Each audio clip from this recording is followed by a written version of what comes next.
इस खबर के सह प्रायोजक है paradise collection and shoot store, railway station road, Lalitpur.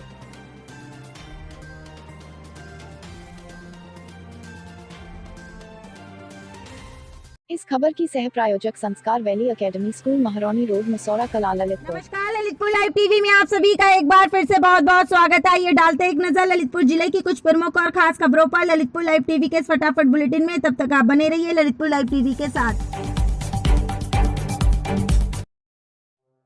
Uttar Pradesh के मुख्यमंत्री योगी आदित्यनाथ अपने 2 दिवसीय दौरे पर बुंदेलखंड पहुंचे। उनका उड़न खटोला झांसी के पुलिस लाइन ग्राउंड में उतरा। इसके बाद उन्होंने कमिश्नरी पहुंचकर झांसी, ललितपुर, जालौन तीनों जिले के अधिकारियों के साथ समीक्षा बैठक की। साथ ही उन्होंने कानून व्यवस्था की भी समीक्षा की और वे कल सुबह मध्य प्रदेश के दतिया स्थित मां पीताम्बरा माई के दर्शन कर सीधे ललितपुर के लिए रवाना होंगे, जहां वे सबसे पहले कचनौंदा बांध का निरीक्षण करेंगे और वहां पर पेयजल योजना को लेकर जिले के अधिकारियों के साथ मीटिंग हॉल में बैठक करेंगे और वहां से सीधे कलेक्टर परिसर पहुंचेंगे, जहां वे जिले के प्रशासनिक और पुलिस अधिकारियों के साथ समीक्षा बैठक करेंगे। इसके बाद वे ललितपुर शहर के चौका बाग में 8 दिवसीय श्री राम कथा के आयोजन में सम्मिलित होंगे, जहां पर राष्ट्रीय संत मुरारी बापू द्वारा 8 दिवसीय श्री राम कथा का आयोजन चल रहा है। वहां से वह सीधे पुलिस लाइन स्थित हेलीपैड आएंगे और सीधे लखनऊ के लिए रवाना होंगे।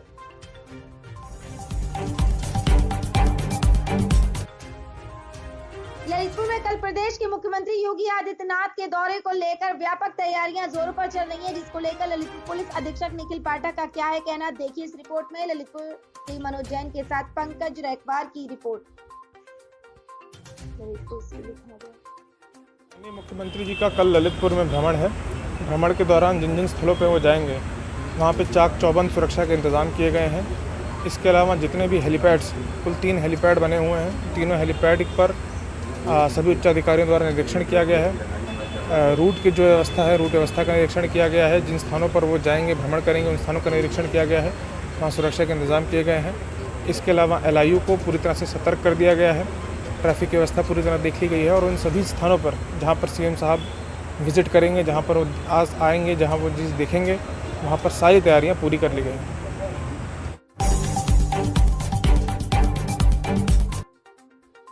ललितपुर RPF थाने का आज NCR क्षेत्र के IG रविंद्र वर्मा और RPF कमांडेंट आलोक कुमार साथ मौजूद रहे।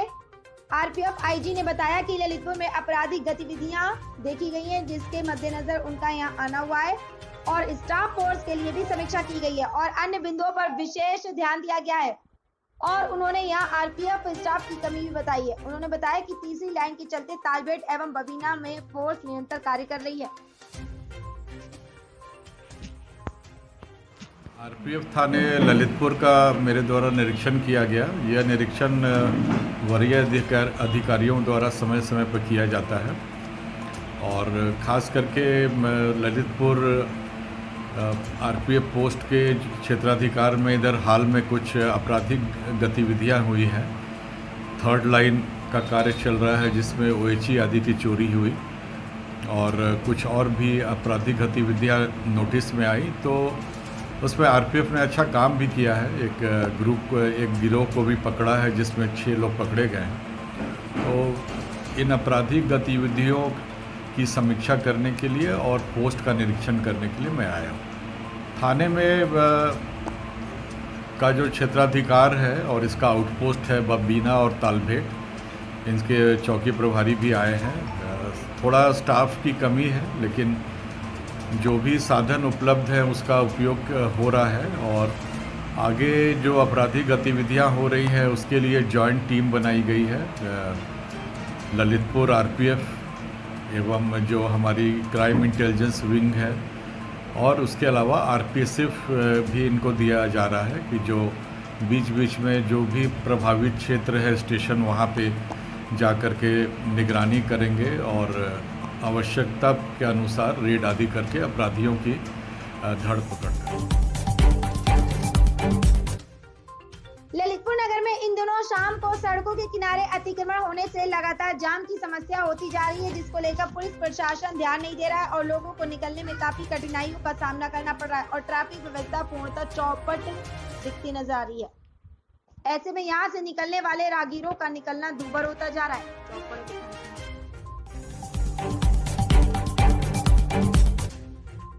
ललितपुर में प्रगति रक्तदान सेवा समिति की सराहनीय पहल लगातार जारी है। उसी क्रम के चलते आज प्रगति रक्तदान सेवा समिति के संगठन मंत्री लोकेंद्र राठौर ने दूसरी बार किया रक्तदान। उन्होंने अत्यंत जरूरतमंद 1.5 वर्षीय बच्ची पूनम पिता मुकेश निवासी RMB कॉलेज के पास इंदिरा आवास की निवासी थी, जो कि जिला अस्पताल ललितपुर में रक्त की कमी के चलते भर्ती थी और हाथ पैर में काफी सूजन थी और पेट भी काफी फूल गया था और उसे 200 ml B positive blood group की आवश्यकता थी।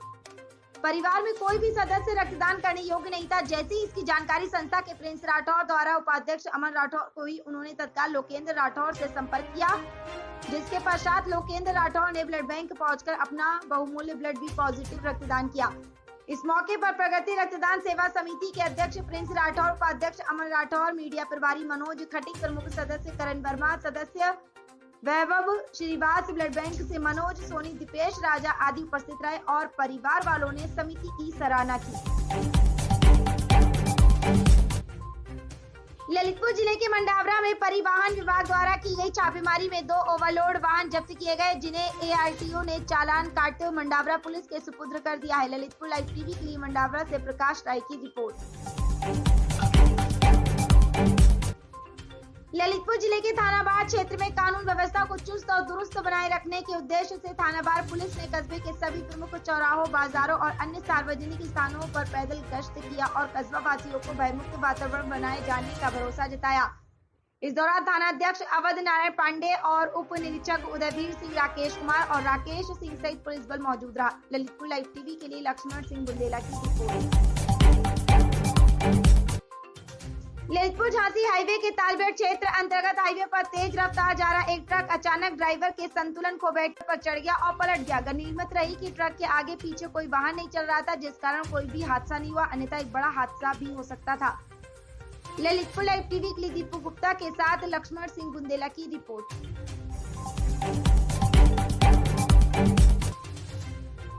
झांसी ललितपुर में 2 दिवसीय दौरे पर आज सीएम योगी आदित्यनाथ ने झांसी मंडल के तीनों जिलों की विकास और कानून व्यवस्था की समीक्षा करते हुए अफसरों को विशेष दिशा निर्देश दिए। वहीं उन्होंने मेडिकल कॉलेज, स्टेडियम आदि स्थानों का निरीक्षण किया। शनिवार को झांसी आए प्रदेश के मुखिया योगी आदित्यनाथ शाम 3:45 बजे उनका हेलीकॉप्टर पुलिस लाइन मैदान में उतरा, जहां अनुशासित तरीके से पुलिस लाइन में उनका स्वागत सम्मान करने मौजूद सैकड़ों भाजपाइयों की भीड़ देख भाजपा महानगर अध्यक्ष से नाराजगी जाहिर की। इसके बाद सीएम गाड़ी में बैठकर सीधे आयुक्त सभागार पहुंचे, जहां उन्होंने झांसी, ललितपुर, जालौन जिले की कानून और विकास कार्यों पर समीक्षा की, साथ ही अफसरों को विशेष दिशा निर्देश दिए। वहीं उन्होंने कानून व्यवस्था पर जनता से पुलिस को मधुर व्यवहार करने के निर्देश दिए। इसके बाद सीएम समीक्षा समाप्त होने के बाद स्टेडियम में जिम्नास्टिक हॉल पहुंचे, जहां निरीक्षण किया गया तथा खेलकूद में प्रतिभाग करने वाले नन्हे मुन्ने बच्चों से मिले और उनका हौसला बढ़ाया। इसके बाद सीएम योगी अपने काफिले के साथ मेडिकल कॉलेज स्थित 5 बेड का सया वार्ड का निरीक्षण किया। निरीक्षण के बाद उन्होंने चिकित्सकों से वार्ता की और वार्ड के बाहर एक पौधारोपण किया। इसके बाद वह अपने काफिले के साथ बबीना की ओर निकल पड़े। बताया जा रहा है कि सीएम योगी का काफिला किस ओर मुड़ेगा, ये किसी को जानकारी नहीं। सीएम जनपद के एक थाना का निरीक्षण भी करेंगे, साथ ही वह देर शाम पानी वाली धर्मशाला और किले तथा शहर कोतवाली का निरीक्षण कर सकते हैं। उनके साथ जल शक्ति मंत्री स्वतंत्र देव भी साथ रहे। इस दौरान ADG Kanpur zone, commissioner Jhansi, DIG Jhansi, SSP Jhansi, DM Jhansi सहित झांसी सदर, बबीना सहित चारों विधानसभा के विधायक मौजूद रहे। उत्तर प्रदेश पुलिस द्वारा ललितपुर जिले के पाली थाने में और चंदौली जिले में जो महिलाओं के साथ और बच्चियों के साथ बलात्कार की घटनाएं की हैं, उन घटनाओं की रिपोर्ट दर्ज चंदौली में नहीं हुई है, ललितपुर में हो गई है। उन घटनाओं की हम लोग उच्च न्यायालय द्वारा किसी न्यायाधीश से जांच कराना चाहते हैं, वरना तो पुलिस का मामला है, पुलिस जांच करेगी तो पुलिस रफा दफा कर देगी।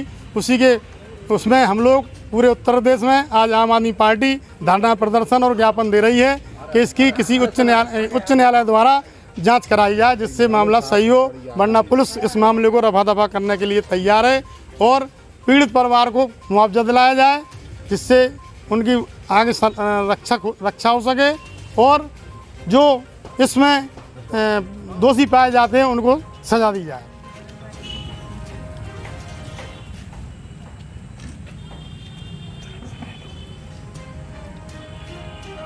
दोषियों को फांसी दो, फांसी दो।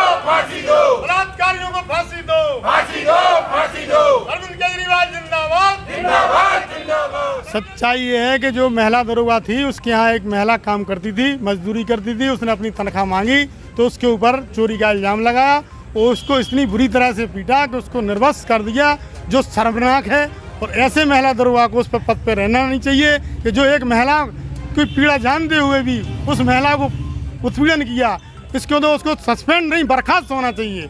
उसको वहाँ दरोगा पद पर रहने का कोई हक है नहीं, ना उसके साथ न्याय कर सकती है। आम आदमी पार्टी के राष्ट्रीय नेतृत्व के निर्देश पर जो उत्तर प्रदेश में चंदौली और ललितपुर जनपद में जो महिलाओं के साथ अत्याचार और बलात्कार हुआ है, उसके विरोध में हम लोग यह मांग करते हैं कि ये सारी जांचें न्यायिक लोगों को सौंपी जाए, जिससे दूध का दूध और पानी का पानी हो सका। अगर ये जांच प्रशासनिक अधिकारियों के पास, पुलिस विभाग के पास रही तो ये निश्चित है कि लीपापोती हो जाएगी। इसी की मांग के लिए आज हम लोग यहाँ धरना प्रदर्शन और ज्ञापन देने के लिए आए हैं। उसको न्याय दिलाना चाहिए। इस तरीके से बलात्कार हो रहा है, हम लोग पे सुरक्षा दिलाना चाहिए। पुलिस को कुछ कार्रवाई नहीं कर रहा है इस तरीके से। जाती हैं महिलाएं, बच्ची हैं, उनके साथ दुर्घटना होती हैं और वे जाती हैं तो उनके साथ थाने ही के सुरक्षाकर्मी जब गलत कर देंगे तो फिर बच्ची इंसान कहाँ जाएंगे। जब न्यायालय है थाना, तो थाने में न्यायालय में सब कुछ हो सकता है। फिर इस देश की सुरक्षाकर्मियों की क्या व्यवस्था है? सुरक्षा ही वाला आदमी बलात्कार करेंगे तो फिर आगे कैसे चलेगा। और हम तो यही मांगते हैं कि उस बच्ची को, बच्ची के परिवार को सुरक्षित रखा जाए, उनकी देखभाल की जाए कि उनके साथ कोई घटना ना कर दे और सही न्यायालय की जांच की जाए, CID जांच की जाए।